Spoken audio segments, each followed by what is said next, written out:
जय माता दी, जय माँ भवानी। आप सभी का बहुत बहुत स्वागत है माँ भवानी की बेटी यूट्यूब चैनल में। आज का वीडियो है। आज बहुत लोग मुझे बार बार मैसेज कर रहे हैं, व्हाट्सएप मैसेज कर रहे हैं और फोन पे भी बोल रहे हैं कि आप गुरुमा बता दो कि कौन कौन से सामान, मैं पहले से ही शारदीय नवरात्रि आने वाले हैं 3 तारीख से, जैसा कि आपको सबको पता है, तो कौन कौन सा सामान लेना है ताकि मैं पहले से सारे सामान शॉपिंग कर लूँ मार्केट से। तो मैंने कुछ लिस्ट बनाई है ताकि आप सारे सामान अभी से ही खरीद कर रख लो ताकि आप अपनी पूजा को अच्छे से कंप्लीट कर सको। मैं सामान बता रही हूँ, हो सकता है कम ज्यादा आप कर सकते हो अपने श्रद्धा भाव के अकॉर्डिंग। आपके यहाँ कौन से रूल या रिचुअल्स फॉलो होता है, कौन से नियम है, नहीं पता, लेकिन मोस्टली मुझे लगता है मैंने जितना सामान कंटेंट लिखा है, बनाया है, वो सब आपके लिए, सबों के लिए होगा। अगर आप बिगनर्स है, बिल्कुल न्यू हैं, आप पहली बार शारदीय नवरात्रि कर रहे हैं, आपने कभी इससे पहले नहीं किया है, तो उनके लिए ये वीडियो एकदम स्पेशल वीडियो होने वाली है। तो ध्यान से सुनिए, प्लीज वीडियो को लाइक और शेयर कर दीजिएगा। देखिए, नवरात्र पूजन सामग्री में सबसे पहले आपको एक चौकी ले लेनी है। चौकी आप ले लीजिए, उस पर बिछाने के लिए पट्टा ले लीजिए लाल रंग की,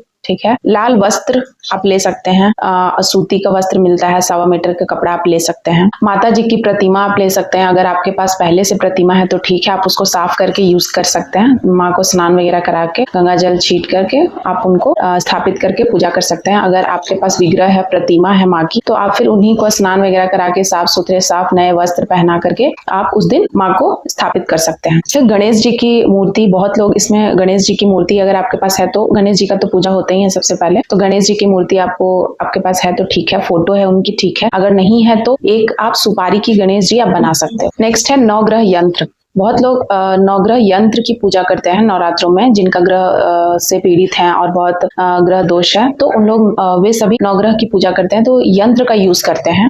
या फिर बहुत लोग सुपारी का भी यंत्र बनाते हैं। जैसे 9 ग्रह है, 9 प्लैनेट है, तो 9 ग्रह को सुपारी मान करके, मतलब रख कर माँ के सामने, और उसकी भी 9 डेज तक पूजा होती है। तो आपके ऊपर है, आप इसको स्किप भी कर सकते हो, आप कर भी सकते हो। माता के लिए आप 1 या 2 चुन्नी रख लेना। बहुत लोग 9 डेज 9 अलग अलग चुन्नी माँ को अर्पित करते हैं। बहुत लोग फर्स्ट डे ही जो माँ को चुन्नी अर्पित कर लिया, बहुत लोग माँ को साड़ी अर्पित करते हैं। तो आपके ऊपर है, आप जैसा आप अर्पित करो। पंचामृत आप रख लेना, सुपारी आप रख लेना, कम से कम 15-16 सुपारी, हल्दी की गांठ। ये तो हो गई पूजन सामग्री। अब जानते हैं कि कलश स्थापना में आपको क्या क्या चीजें जरूरत होगी। तो कलश स्थापना अगर आप करोगे तो उसके लिए एक मिट्टी का आप कलश ले लो, मिट्टी का कोई भी सुंदर सा पॉट, या फिर आपके पास अगर पीतल का या फिर आप कांसा की अगर आपके पास है पात्र तो आप वो यूज कर सकते हो, या फिर आपके पास नहीं है तो कोई बात नहीं, आप मिट्टी का यूज करो, मिट्टी का सबसे बेस्ट होता है। स्टील का यूज मत कीजिएगा। गंगा जल आप रख लो, गंगा जल तो सभी के घर में होती है। उसमें लगाने के लिए आम और अशोक के पत्ते, बहुत लोग पान के पत्ते लगाते हैं। डंठल वाली आम की आप अगर गुच्छा लोगे तो वो 9 डेज तक सूखते नहीं है। लौंग, इलायची, सिक्का, सुपारी, ये सब डालने के लिए आपके जो आप पॉट, जो आप कलश स्थापना करोगे उसमें डालने के लिए सारी चीजें। अच्छत आप चावल ले लेना, अरवा चावल, अच्छत अच्छी वाली जो टूटी हुई ना हो, उसको आप आधा kg खरीद लेना, क्योंकि उसमें बहुत जगह यूज होता है, तो आप उसको आधा kg आप ले लो, हो जाएगा आधा kg में। आप नारियल ले लो, नारियल आप 2 नारियल लेना। 1 नारियल तो कलश स्थापना में जाएगी और 1 नारियल आप माता रानी को अर्पित कर सकते हो। बहुत लोग फर्स्ट डे ही अर्पित करते हैं, बहुत लोग अष्टमी के दिन माँ को नारियल भेंट करते हैं। तो नारियल आपको 2 तो लगनी ही लगनी है, तो आप नारियल माँ के लिए आप 2 खरीद लेना। अब ज्वारे उगाने की सामग्री में आप ज्वारे ले लेना 100 ग्राम। जो सप्त धान वाले सप्त धान आते हैं वो ले सकते हो, आप जौ ले सकते हो, ज्वारे वो आप 100 ग्राम ले लेना। और अच्छी ज्वारे उगाने के लिए, हरी भरी ज्वारे उगाने के लिए आप उसको 1 रात पहले ही, जैसे 3 तारीख को आपकी स्टार्ट है शारदीय नवरात्रि, तो आप 2 तारीख को ही रात में उसको भिगोकर छोड़ दो, ताकि आप नेक्स्ट डे सुबह जब भी 6 बजे मुहूर्त है, 6 बज के कुछ मिनट से है, मुझे याद नहीं आ रही है, और 7 बजकर 15-20 मिनट तक मुहूर्त है, तो उस मुहूर्त में आप इस घट स्थापना कर सकते हो, कलश स्थापना कर सकते हो, ज्वारे बो सकते हो। और फिर एक और मुहूर्त है 11 बजे से दिन में। मिट्टी अगर आपके पास नहीं है तो आप साफ सुथरी अच्छी मिट्टी कहीं से आप ले आओ, प्लास्टिक वगैरह में भरकर, ताकि आप सामने सारी कुछ रख लो, ताकि नहाकर आप डायरेक्ट उस दिन स्नान करके आप पूजा करने बैठो तो आराम से आप उन सारी चीजों को अच्छे से आपके सामने हो, ताकि कोई दिक्कत ना हो आपको। तो आप मिट्टी अगर नहीं, बहुत लोग फ्लैट में रहते हैं तो मिट्टी की प्रॉब्लम होती है, तो वो लोग मिट्टी ला सकते हैं, पहले से ही साफ सुथरी मिट्टी आप ले आइए। अखंड जोत के लिए आपको घी सबसे बेटर है। आप घी माँ के दाहिनी ओर आप अखंड जोत जलाओगे, विग्रह के, फोटो के। तो आप अखंड ज्योत अगर शुद्ध घी आपको मिलता है तो बहुत बढ़िया है, 1 से 1.5 kg घी लग ही जाता है। अगर आपको अखंड ज्योत के लिए आप ज्योत लोगे पीतल वाली, उसमें कांच वाली उसकी ढक्कन आती है कांच से ही, ताकि आप फैन वगैरह भी चलाते हो घर में तो दिया बुझे ना, शांत ना हो दिया, उसके लिए। या फिर आप मिट्टी वाली भी यूज कर सकते हो, उसमें भी ढक्कन आती है ऊपर से ढकने के लिए रात को। बहुत लोग दिया सरसों तेल वाली भी जलाते हैं जिनकी कम बजट है, बहुत लोग तिल की भी जलाते हैं। तो आपके ऊपर है, आपकी इच्छा के ऊपर है। और अष्टदल कमल बनाने के लिए भी कलरफुल वाले चावल आते हैं मार्केट में, अगर आप वो ले सकते हो ठीक है, वरना आप खुद भी कलर कर सकते हो। आप अबीर वगैरह डाल के भी कलर बना सकते हो, खुद भी आप चावल को कलर कर सकते हो। बहुत लोग चावल को कलर करके कलश को भी डेकोरेट करते हैं। धूप बत्ती आप ले लेना, अक्षत, रौली, हल्दी, चंदन, कुमकुम, जनेऊ, कच्चा सूता ले लेना 3 से 4 अर्पित करने के लिए। गणेश जी को अर्पित होता है। और आप हर दिन जो अगर 9 ग्रह हैं तो 9 ग्रह को भी अर्पित करते हैं। मौली धागा जरूर से आप ले लीजिएगा। वस्त्र जब अगर वस्त्र नहीं है तो मौली धागा, कच्चा सूत भी वस्त्र के रूप में अर्पित करते हैं हम लोग देवी देवताओं को। इत्र, खड़ी हल्दी, लौंग आप ले लीजिएगा 25 ग्राम, 50 ग्राम इनफ है। लौंग और इलायची का भोग आप प्रतिदिन अगर देते हो पान के पत्ते पे माँ को, सिक्का, लौंग, इलायची और बतासा, इसका भोग आप 9 डेज 9 देवी को आप इनका भोग लगाते हो। अगर आप अलग से जो भोग आप दोगे फल का, या कुछ आप स्वीट्स बनाओगे या कुछ भी मीठा बनाओगे भगवान माता रानी के लिए, वो तो अलग है। लेकिन लौंग बतासे का भोग मैं प्रतिदिन देती हूँ, तो वो मैं आपको भी बता रही हूँ। आपकी इच्छा है, आप करोगे, बहुत अच्छा होता है, शुभ होता है। कपूर आप जरूर से रखिएगा, क्योंकि कपूर की आरती अगर आप सुबह शाम करते हो तब बहुत अच्छी बात है। अगर सुबह में नहीं करते हो तो शाम को कपूर की आरती अवश्य करें। नवरात्रि में कपूर की आरती करने से आपके घर की सारी नेगेटिविटी, जितने भी दुख, दरिद्रता, आपके घर में बीमारी, सारी कष्टों से आपको मुक्ति मिलती है। इसीलिए कपूर की आरती बहुत इंपॉर्टेंट होती है। पान का पत्ता आप ले सकते हो, पान भी आप माँ को अर्पित कर सकते हो।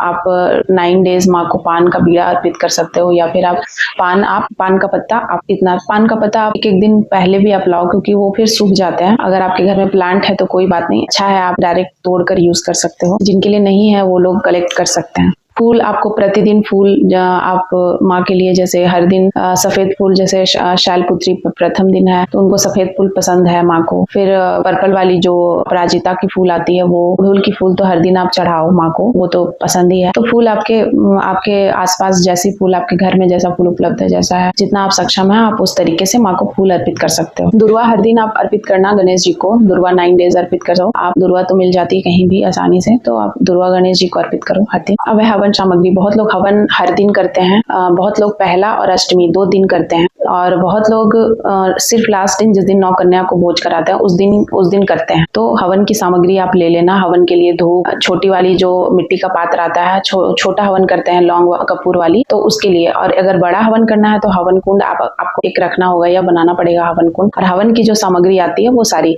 जैसे कि उसमें जो 5 तरह की लकड़ी आती है, 9 ग्रह लकड़ी आती है, समीधा आती है, मार्केट में आपको सब उपलब्ध है। आपके घर में है ठीक है, नहीं है मार्केट में सब उपलब्ध है, पूजा की दुकान में आप सब कुछ मिल जाता है। उसके लिए आप मिट्टी का पात्र रख लेना, छोटा वाला जो जिसमें आप करोगे, वो तो आपको मार्केट में आसानी से मिल जाएगा। अगर आप हर दिन हवन करते हो तो वो सबसे बेटर होता है, आसानी से हो जाता है उसमें हवन। गाय के गोबर के उपले अगर है आपके पास तो और भी अच्छा है, उससे और भी शुद्धता आती है, वातावरण शुद्ध होता है, इन्वायरमेंट शुद्ध होता है उसको जलाने से। आम की लकड़ी मैंने आपको बताया, समीधा, 9 ग्रह लकड़ी, सारी चीजें। घी तो मैंने आपको पहले ही बता दिया, 1.5-2 kg आप घी रख लेना, क्योंकि अखंड ज्योत अगर जलाते हो तो वहां पे भी घी यूज होता है। और फिर आप शाम को जो भी आरती वगैरह करोगे उसके लिए यूज होता है। अगर आप हवन करोगे तो हवन में भी घी का यूज होता है, तो घी तो 1.5-2 kg घी तो लग ही जाना है। लौंग बतासे का हवन करते हैं, इसीलिए आप बतासा कम से कम आधा kg आप खरीद लो, कि माँ को अर्पित भी करो। लौंग बतासे का हवन अगर आप प्रतिदिन करते हो, आपको विशेष माँ की कृपा चाहिए, माँ को प्रसन्न करना है, माँ की सवारी चाहिए, या आप गुरु धारण किया है आपने, तो इस तरीके के लोग, उनके लिए है ये। ऐसे भी अगर आप हवन नहीं करते हो तब भी आपको लौंग बतासा का भोग माँ को प्रतिदिन देना है, माँ बहुत जल्दी प्रसन्न होती है। और 16 श्रृंगार सुहागिन महिलाओं के लिए 16 श्रृंगार तो माँ को चढ़ेगा ही चढ़ेगा। 16 श्रृंगार में मुझे बताने की जरूरत नहीं है, आपको अच्छे से पता है। सिंदूर, आलता, नेल पॉलिश, काजल, चूड़ी, बिंदी, कपड़ा, साड़ी, जो भी आप जितना आप सक्षम हो। बहुत लोग 5 चढ़ाते हैं, कम से कम 7 चढ़ाते हैं, 7 तरह का श्रृंगार। बहुत लोग 16 श्रृंगार चढ़ाते हैं और उससे भी ज्यादा चढ़ाते हैं। तो आपके ऊपर, आपकी श्रद्धा भाव भक्ति, आप जितना सामर्थ्य है, आपका जितना सामर्थ्य है उसके अकॉर्डिंग, इसमें कोई कहने वाली बात नहीं है। माता को खुश करना है तो लोग बहुत जिसकी जितनी भाव है उतना लोग करते हैं। पंचमेवा आप रख लीजिएगा, मिठाई भी आप मंगा सकते हैं मार्केट से, पहले से सूखी मिठाई मंगा के आप रख सकते हैं। और माँ को पेड़े का भोग लगता है और भी बहुत सारे मार्केट में सूखे बर्फी वगैरह, तो ये सारे भोग आप ला सकते हैं। और फिर सारे 9 डेज में अलग अलग देवियों का अलग अलग कलर का ड्रेस है, तो वो अगर इतना आप सक्षम है तो आप कर सकते हैं।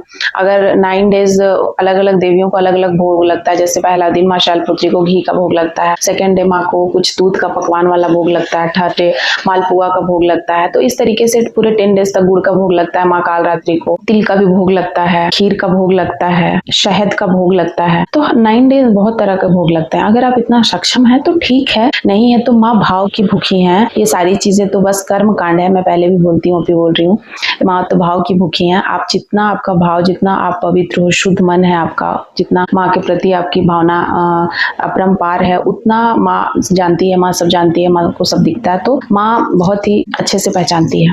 बाकी अगर कुछ छूट गया हो तो आप पूछ लेना मुझसे। मैंने अभी जो भी लिस्ट बनाई थी, तो अगर आपको वो लिस्ट चाहिए तो मैं PDF दे दूंगी डिस्क्रिप्शन बॉक्स में, आप वहां से आप देख सकते हो PDF से, अगर कुछ चीजें आपको वीडियो में नहीं समझ में आ रही है तो। आशा करती हूँ कि नवरात्रि की तैयारी आप लोग अच्छे से करोगे, माँ की बहुत ही अच्छे से वेलकम करोगे। अगर आप पहली बार उठा रहे हो तो माँ की श्रद्धा भक्ति, माँ की कृपा, माँ को प्रसन्न करके माँ का आशीर्वाद, माँ का प्यार और जो भी आपकी मनोवांछित इच्छा है वो पूर्ण हो। मेरी माँ से यही दुआ है आप लोगों के लिए।